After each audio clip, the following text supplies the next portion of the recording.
I have a Samsung RFG297HDRS. My display is reading 39E. How old is your Samsung appliance?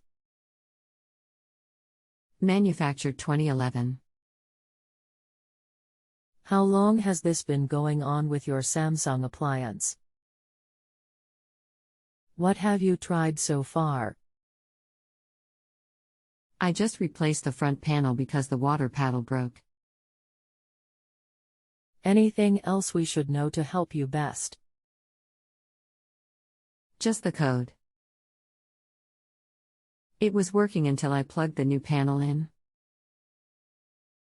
Good afternoon. My name is. I'll be assisting you with your appliance today. Please give me a moment to review your question.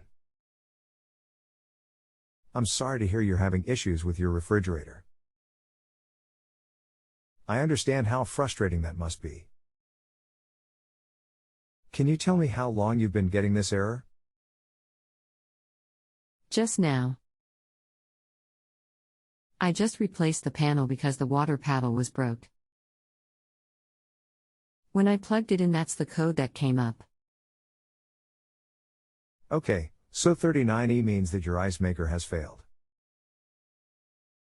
Try to press and hold the energy saver and lighting buttons together for 10 seconds to see if the panel will reset. If that doesn't work, then the ice maker needs to be replaced. It thinks the ice maker is missing or shorted. I'm glad I could help. If you need anything else, just let me know. I hope you enjoy your experience with JustAnswer.com. I look forward to helping you again in the future. Yay. That worked. Thank you. Awesome, I'm glad I could help. If you have a home improvement or appliance question and want to chat with an expert now, visit JustAnswer.com/YTHI.